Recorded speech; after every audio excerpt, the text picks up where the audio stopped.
Hey, welcome back, y'all. It's your girl Divine Chick Collective here with another video. And this video is a little bit different than my other videos where I'm going to be talking about some things that I live by, some words that I live by in my everyday life. And if you love to read books, are you into books, or especially even self-help books, you're gonna like this video. So stay tuned and check it out.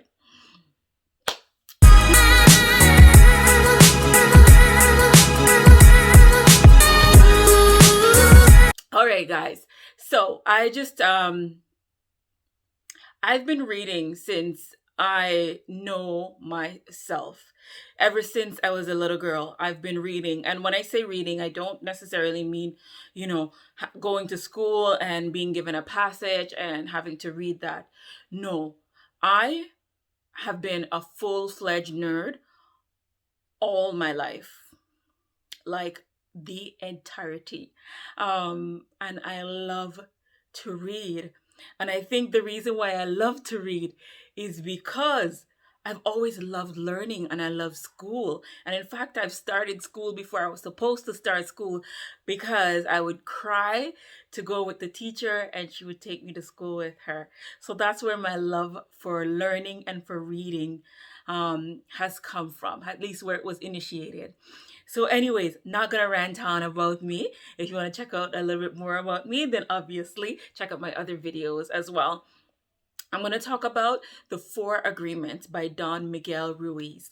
And this is a book that I read initially at a point where I was just asking a lot of questions about why things are happening in my life and looking for some clarity. And I found a lot of comfort in reading this book. In fact, I've read this book or listened to this book because I love audiobooks now. Anywhere from probably 4 to 6 times in the last couple of years. And just when I feel that I'm going a little bit off my path or the path that I want my life to be in, I will get reacquainted. Maybe I've forgotten something, or maybe my head is just tough and I need to read it again, and I do, or listen to it again. So I'll say I'm a mom, I have a career, and I'm so busy with that and raising a child. Sometimes it's hard for me to take a book and turn pages. So I love audiobooks. So if you're a busy mama out there, you can always listen on your way to work or back. And for me, that is it. God bless audiobooks. Whoever came up with Kindle, and I don't have a Kindle, but whoever came up with audiobooks, thank you. Anyways, so things to live by. So this book, one of the first agreements, and there are 4 in this book, is to be impeccable with your word. Being impeccable with your word. And what really does that mean? For me, that has always meant that I have an intention with my words, and I do not use my word to cause harm to anyone. I don't use my word to cause any kind of ill on anyone. I do not use my word to bash persons whenever I am aware of it. Sometimes it's even in our subconscious, the way that we think. But when you use your words, you be deliberate with what it is that you want to say and the intention behind that word.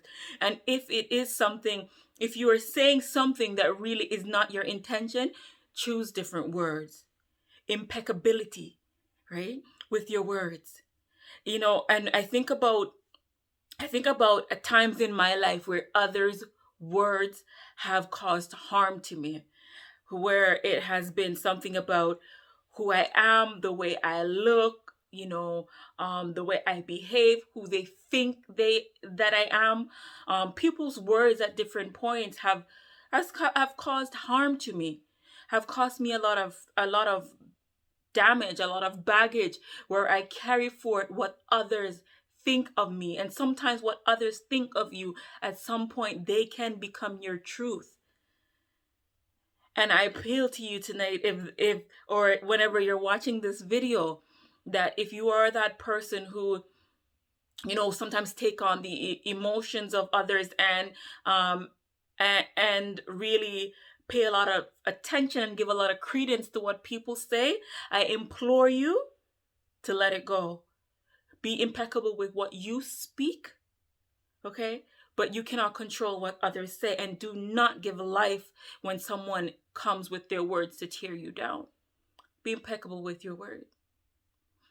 The other agreement that this book talks about, not take anything personally. See, this blew my mind. Not because, growing up as a Jamaican, you hear others say something. You will hear someone else will say. So, to be impeccable with your words. So, oftentimes you would hear, oh, they're not talking to me, or other ways of saying the same thing, like word is wind. And we do a lot of that, of course, in Jamaica and all around the world. I say that because I grew up in Jamaica. But it's really important that you do not take anything personally. And like I was saying, this is something that I've struggled along. When you say something to me, how could I not take it personally? And it has taken a lot of years, a lot of trials, going through a lot of my own struggles, and realizing that what you do has no merit on who I am. What you say has no merit, no truth to who I am. That has taken a lot of hard work. It has taken a lot of reflection with relationships in my personal life, whether it is being boyfriend, girlfriend relationships, whether it's family members. Not taking something personally has been the struggle of the decade, I promise you. And I'm not saying that I've mastered it, but now I can recognize when someone do or say something, and recognize that that's actually not me. That has nothing to do with me. And so forth. I'm going to hear you, and I'm going to leave what you've said right where you've said it, because it has nothing to do with me. And it's not a level of arrogance. It's really knowing who the hell you are. Do not take things personally. The things that people say and do is a reflection of who they are, what their thought patterns are, what their truths are. The ugliness that someone speaks into another's life is a reflection of their own heart. It has nothing to do with you. Do not take anything personally. All right, so the third agreement, cover the bra strap. The third agreement is do not make assumptions. Do not make assumptions.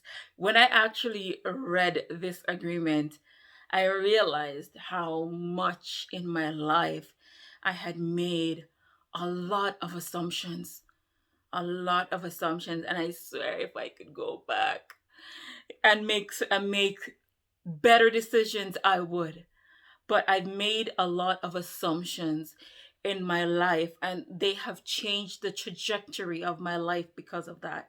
I have had to learn some hard lessons, some lifelong lessons that you cannot just up and change that decision. I've made some assumptions in my life, and I'm telling you, take the time to do some reflection and to look at what is true without a matter of a doubt in your life versus the things that you are assuming to be truth. Ugh, like, this agreement was so hard for me because I had taken on and believed things that to be true, treated them as factual, that this was this, so obviously this means this, and it has not been truth.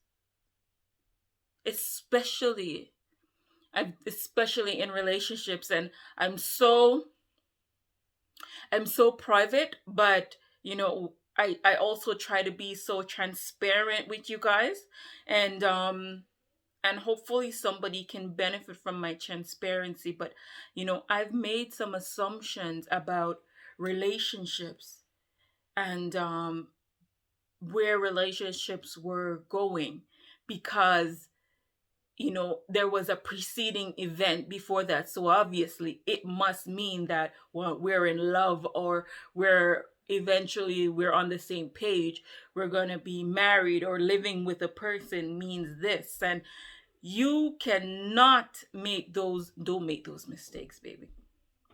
Don't make those mistakes.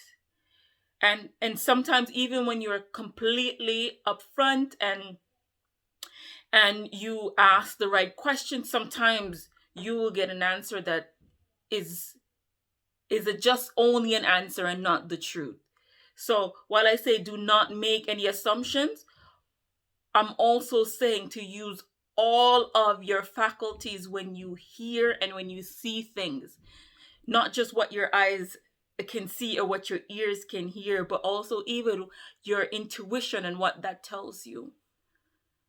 Hopefully you won't make as many assumptions as I did. But hey, at least somebody's benefiting from this. I have so many stories, and one day I'm going to tell them. But until then, I'll tell you that the last agreement in this book is always do your best. And I've said this to my friends, and I've said it to my family, and and it's so helpful for me to say it and to remind myself that my best will change at any given time. Your best will change at any given time, depending on if you're tired, you had a long day at work, the kids are getting on your last nerves. What you can do as your best will change at any given time. But that's all that you can ever give and do. It is your best. Your best will change.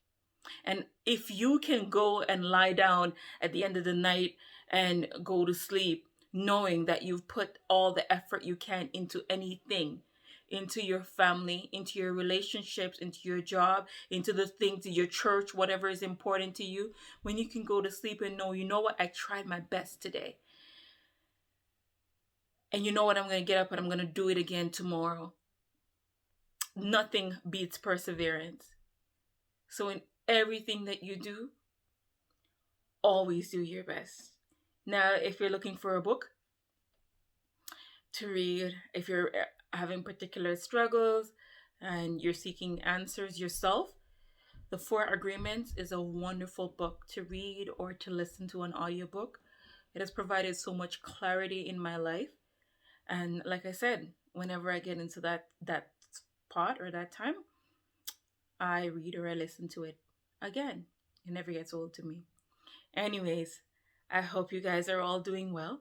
If you haven't done so yet, subscribe to my channel and click the notification bar on. It would mean so much to me. Take care, guys.